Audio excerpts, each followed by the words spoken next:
Hello guys, मैं Khan sir आपका स्वागत करता हूं कि अपने पास चैनल बायोलॉजी वाला यूनिक पे। यहाँ पे हम लोग प्लांट रेस्पिरेशन को डिस्कस कर रहे थे।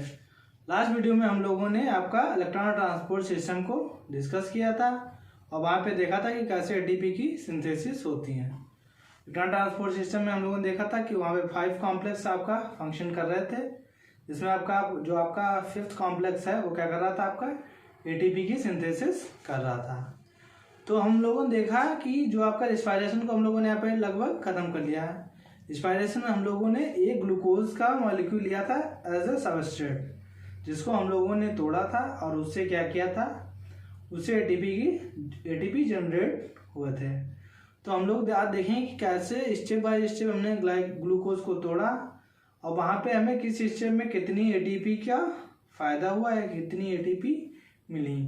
तो उसी बैलेंस शीट को हम लोग आज डिस्कस करेंगे और देखेंगे कि किस रिएक्शन में हमें कितनी एटीपी का फायदा हुआ। तो सबसे पहले क्या देखा था हम लोगों ने, सबसे पहले ग्लूकोज लिया था। ग्लूकोज हम लोगों ने तोड़ा था आपका ग्लाइकोलिसिस के द्वारा। फिर उसके बाद ग्लाइकोलिसिस के बाद हम लोगों ने उसको लिंक रिएक्शन में ले गए। लिंक रिएक्शन के बाद आपका क्रेब्स साइकिल में ले गए और क्रेब्स साइकिल के बाद हम लोगों ने जो आपका NADH2 और FADH2 मिला, तो उससे एटीपी निकालने के लिए उसको हम लोग इलेक्ट्रॉन ट्रांसपोर्ट चेन में ले गए थे।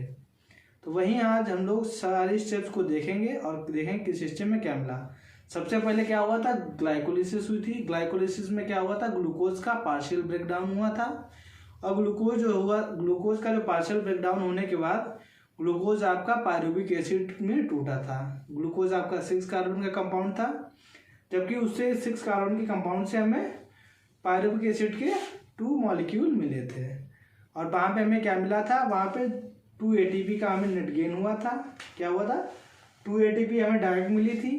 जो डायरेक्ट ATP मिलती है उसको बोलते हैं substrate level phosphorylation.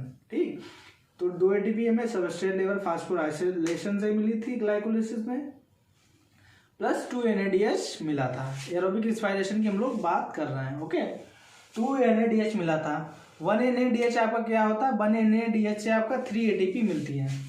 1 NADH equal to आपका 3 ATP। 1 NADH इक्वल टू आपका 3 ATP। तो आपका यहाँ पे कितने मिले, 2 NADH मिला, इसलिए 2 × 3 आपका 6 ATP हमें इलेक्ट्रॉन ट्रांसपोर्ट सिस्टम में मिलेगी। जब हम आपका ग्लाइकोलिसिस में जो 2 NADH बने उनको हम जब आपका इलेक्ट्रॉन ट्रांसपोर्ट सिस्टम में वो जाएंगी तो वहाँ पे आपका 6 ATP मिलेगा।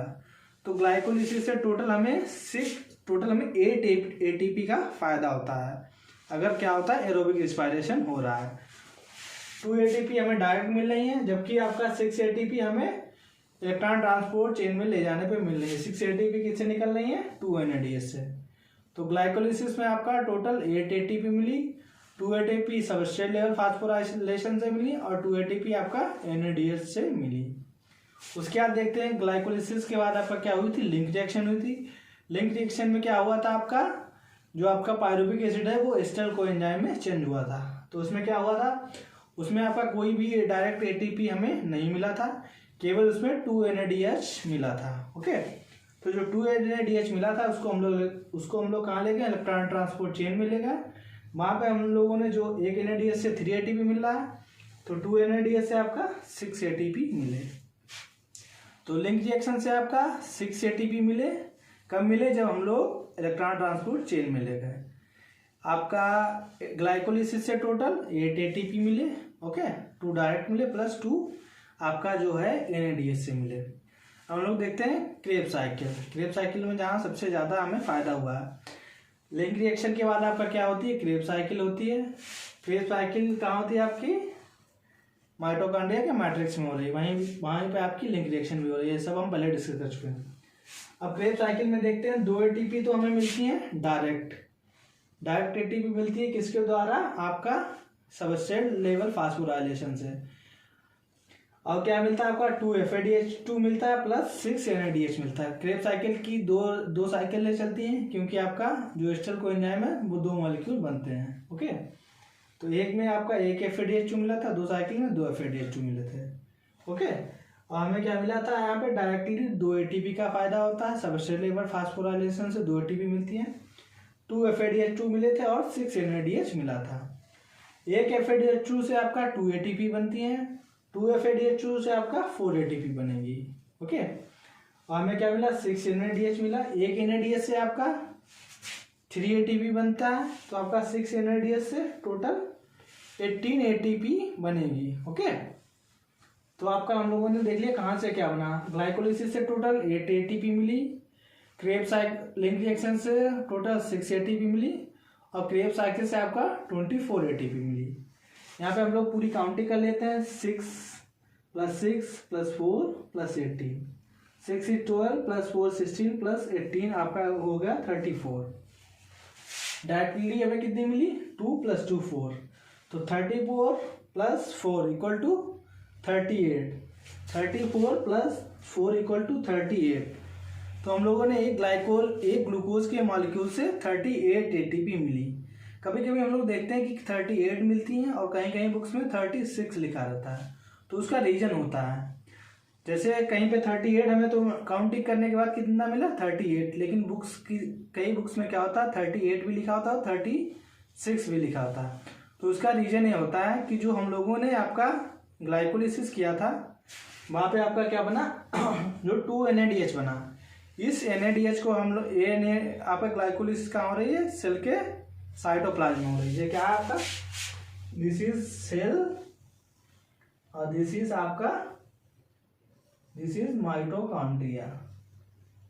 ओके, तो यहाँ पे क्या हो रहा है आपका, यहाँ पे आपकी हो रही थी ग्लाइकोलिसिस।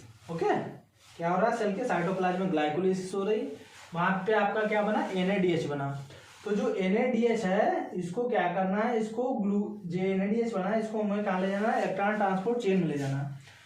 तो जो इलेक्ट्रॉन ट्रांसपोर्ट चेन में ले जाने के लिए आपको साइटोप्लाज्म से आपको कहाँ जाना पड़ेगा, सेल के उसके माइटोकॉन्ड्रिया की इनर मेम्ब्रेन के पास जाना पड़ेगा। वहीं पे आपका क्या हो रहा है, इलेक्ट्रॉन ट्रांसपोर्ट चेन चल रही है।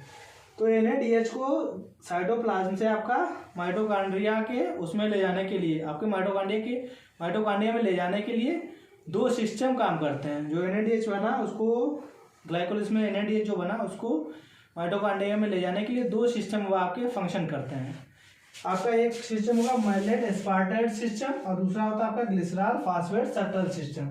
2 शटल सिस्टम काम करते हैं, आपका माइलेट एस्पार्टेट शटल सिस्टम और आपका ग्लिसरॉल फॉस्फेट शटल सिस्टम। अगर NADH माइलेट एस्पार्टेट शटल सिस्टम के द्वारा जा रहा है तो आपका 38 ATP में बनेगा।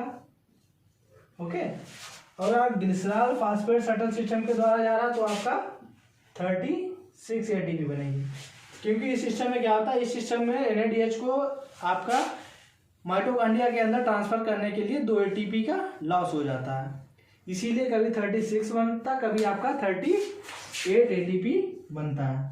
तो यहाँ पे आपका ध्यान रखना कि क्यों 38 लिखा होता, कहीं कहीं 36 लिखा होता। तो आपके जो आपका माइटोकॉन्ड्रिया में जो आपका ग्लाइकोलिसिस में जो आपका NADH बना वो कहाँ बना, आपके सेल के साइटोप्लाज्म में। तो सेल के साइटोप्लाज्म से आपको इलेक्ट्रॉन ट्रांसपोर्ट चेन में ले जाना। इलेक्ट्रॉन ट्रांसपोर्ट चेन आपकी माइटोकॉन्ड्रिया की इनर मेम्ब्रेन में चल रही है। तो वहाँ ले जाने के लिए हमें क्या करना पड़ता है, वहाँ ले जाने के लिए 2 सिस्टम वर्क करते हैं आपका। एक तो कौन सिस्टम काम करता है, आपका माइलेट एस्पार्टेट शटल सिस्टम, दूसरा आपका ग्लिसरॉल फॉस्फेट शटल सिस्टम। अगर आपका माइलेट एस्पार्टेट शटल सिस्टम फंक्शन कर रहा है तो 38 ATP बनेगी। अगर आपका glycerol phosphate shuttle system function कर रहा है तो 36 ATP बनेंगी। क्योंकि तो अगर इससे जा रहा है, इससे NADH को हम ट्रांसफर कर रहे हैं तो यहाँ पे 2 ATP का लॉस हो जाता है। तो हम लोगों ने देख लिया कहाँ पे 36 बनेगी और कहाँ पे 38 बनेगी। तो दोनों बन सकती हैं 38 और 36। काउंटिंग करने पे 38 आएगा।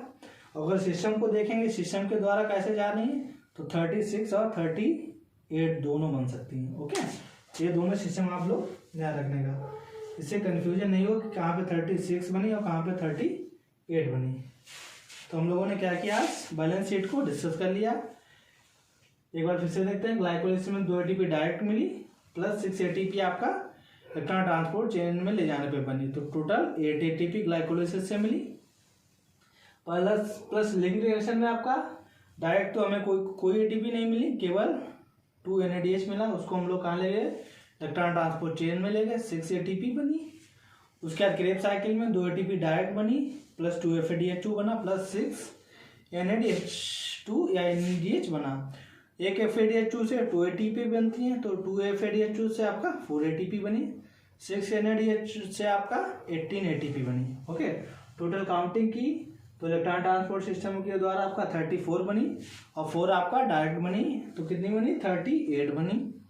तो 38 बनी और 38 बनी। ओके, कभी कभी हम बुक्स में देखते हैं 38 और 36 दोनों लिखा रहता है, तो उसका रीजन है अगर हम जो हमारा ग्लाइकोलिसिस होती है वो आपकी सेल के साइटोप्लाज्म में होती है, तो सेल के साइटोप्लाज्म से जो हम हमारा NADH जो बना सेल के साइटोप्लाज्म में, उसको इलेक्ट्रॉन ट्रांसपोर्ट चेन में ले जाने के लिए आपको 2 सिस्टम वर्क करते हैं। आपका माइलेट एस्पार्टेट शटल सिस्टम, अगर माइलेट एस्पार्टेट शटल सिस्टम के द्वारा NADH का ट्रांसफर किया गया तो आपका 2 ATP तो आपका 38 ATP बनेगी।